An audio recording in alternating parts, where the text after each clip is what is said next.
Good evening, folks, and it's time for another installment of Wednesday night racing at the Dick Lane Velodrome. First up this evening is the Group 1 5-lap scratch race. I was not able to get the Group 2 and Group 3 5-lap scratch race, and I do apologize.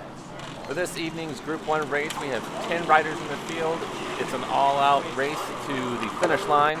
That's 6 places deep with points running 9, 7, 5, 3, 2, and 1 point. Things get spicy by about 2 laps to go. Here's Julian Roux revving it up really hard with Daryl Christopher hoping to take the lead out to a win. Well, it looks like Daryl Christopher got laid out into the front, and he's going to have to make a dicey decision here to make sure that he has enough energy for an effective sprint.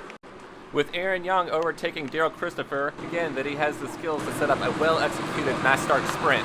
With power and timing on Aaron's side, he displays yet another confident win.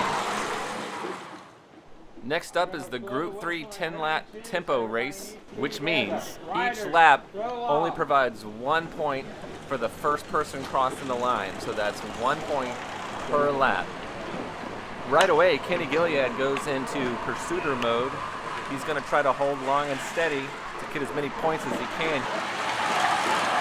Kenny did manage to stay away for 5 laps before running out of gas. Rudy Kiefer catching up to him to offer his best counter-offensive. With the bell lap, Rudy Kiefer has secured enough of a lead off of the rest of the group that he'll be able to collect that final point. Total points, Kenny Gilead gets 6 points, Rudy Kiefer gets 4 points. Next up is the Group 2 12-lap tempo race. Same 1 point per lap for first place only, except this race has 12 laps, meaning there's 12 points total to be had. Right from the start, Leah Jennis picked up points going toe-to-toe with Stefan Boland through the first half of the race. Leah Jennis showing that she's got the stamina and the drive to be an Omnian contender. The field eventually does pull Leah and Stefan back into the mix, which allows Aaron Freeman and Andy Bailey to get a point. Tucker Glasgow makes an attack off the front. Jennis in his slipstream. He does manage to get a point, and then Leah Jennis dominates the rest of the race. That's 9 points for Leah Jennis, 4 points for Stefan Boland, 1 point for Tucker Glasgow, 1 point for Aaron Freeman, and 1 point for Andy Bailey. Next up is the Group 1 15-lap tempo race. That's 1 point per lap for first place only. That means 15 points in all for the race.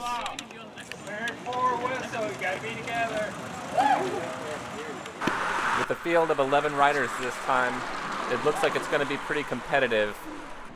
Best chances is trying to make a break from the rest of the field, that way you can collect the most points free and clear. It looks like Andrew Hodges is trying to make a break with Reese Latham behind him. Maybe they can make something stick.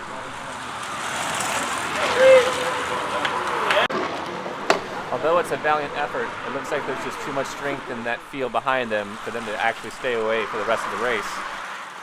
Reese did pick up 3 points on that attempt, which gave him second place overall.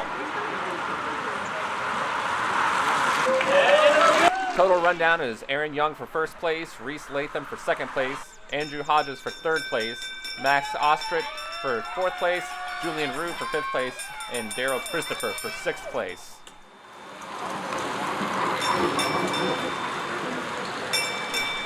And this is Reese Latham getting the final point in the final sprint of the race. Good job, Reese. Next up is the final Group 3 race of the night. It's an unknown distance. That means exactly how it sounds. No one knows where the end of the race is until the bell rings. That's Pete Wicker trying to make a break at the very start of the race. I think he's hoping for an early bell, while Kenny Gilead and Daniel Brochard are not going to let him get away with that. Kenny Gilead does make an attack, stays away for a while, gets caught, and then saves it for another sprint to actually get first place for the night.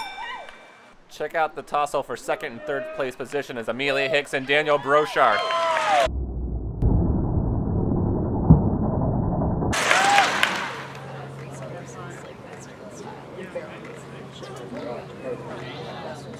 Next up is the Group 2 unknown distance race. That's 8 riders in all, with 6 places deep.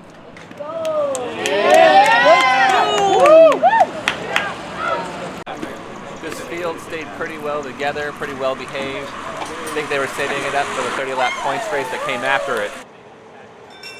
With the ring of the bell, we see Aaron Freeman leading out the field. Then we see Tucker Glasgow coming over top with Leah Janis behind. He's making a full brazen attack. You can see him hunker down on his handlebars. Leah Janis putting everything to come around him. Here it comes, toe-to-toe. Leah takes the win by barely a tire width. This is the last unknown distance race of the night. This is the Group 1 unknown distance. That's 12 riders in all. Nobody knows when the sprint bell will ring. Once it does, it's an all-out sprint for 6 places deep.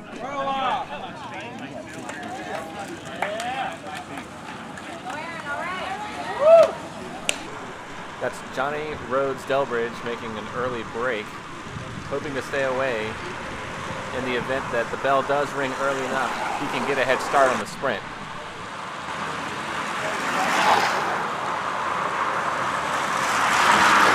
It looks like Johnny decided to play it safe and get back in the field. Shortly after the bell did ring, again it was an effort best saved for the sprinters, as Aaron Young did what he does best and delivered a high-powered sprint, handily taking first place with plenty of room to spare.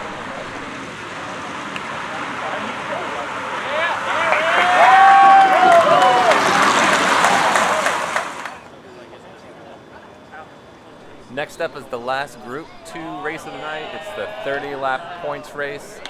That's a 6-mile race, and that sprints every 2 miles. So that's sprint every 10 laps. That's 3 sprints in all. Points run 5, 3, 2, 1 for first, second, third, fourth place for each sprint. The group stayed pretty well together until the first sprint, with Leah Janis making a break off the front, trying to give herself a little bit of easement for the sprint. But it looks like Tucker Glasgow was able to catch her right at the line. Coming up on the second sprint, Leah played it a little bit more conservatively, staying paced with the group, making sure not to spend more energy than she needed to secure first place. On the last few laps of the race, Aaron made a strategic decision to try to make an attack. He ended up holding it until 1 lap to go, where we can see Kenny Gilead making his final attack to secure first place on the final sprint for the night.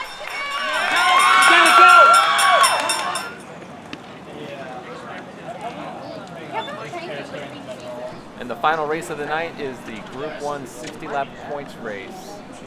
That's a 12-mile race, sprints every 10 laps, which is every 2 miles. Points run 4 places deep. That's 5, 3, 2, 1 points. You in the front, don't go sprinting off. You in the back, I have to catch up. Riders, come on. Bring everything in. Come on, final. As you can see, it started pretty frisky from the get-go. That first 2 miles of the race usually is an opportunity for everyone to test the field. By the first bell, you can see that everybody's pretty ramped up and ready to play. Coming up on the first sprint, you can see Max Ostrich going neck and neck with Andrew Hodges. Andrew gets him by just a tire width. A couple laps later, it looks like teammates Max Ostrich and Julian Rue managed to get up off the front, while Emery Hancock worked to take advantage of the team breakaway. And with that break being caught by the field at the bell, it should be a pretty potent sprint right here. Yet again, we see Emery Hancock and Julian Rue nailing this sprint. Emery takes advantage of the momentum from the sprint and tries to break away yet again.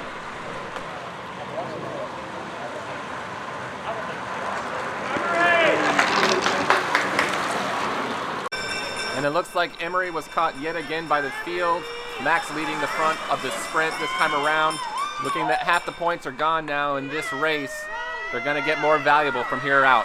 That's Julian Rue taking charge of this sprint, with Aaron Young looking like he's ready to play. Notice we have some riders in this field that we haven't seen yet, but they look like they're almost ready to make a critical move. It's clear now that the screws are tightening with every lap of this race. And Daryl Christopher here is signaling that he's ready to do some work. This is the part where it starts looking like a game of musical chairs.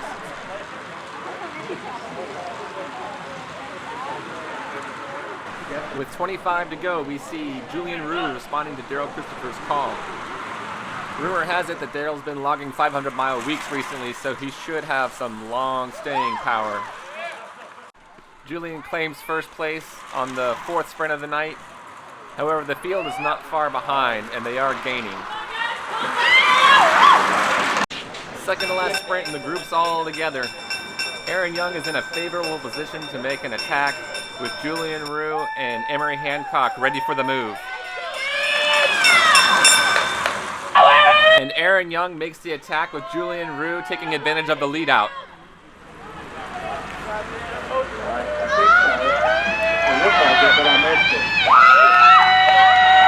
go, Aaron! Hop, hop, hop,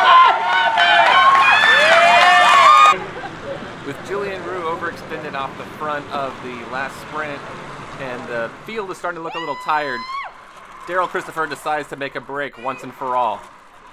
As Daryl closes in on the last mile, the field starts to perk up just a little bit. That's Julian and Aaron trying to bridge the gap there. With the final sprint bell, Daryl tries to leave Aaron behind. The crowd is worked into a frenzy. Aaron certainly makes a counter, and it becomes a full-on gas to the line. Daryl is completely depleted at this point, and Aaron's been saving and being as conservative as possible. That and his winning sprint, he manages to get the final sprint of the night. It was a good effort on Daryl's part. Still too fresh. Thank you. Good effort, man. Good try.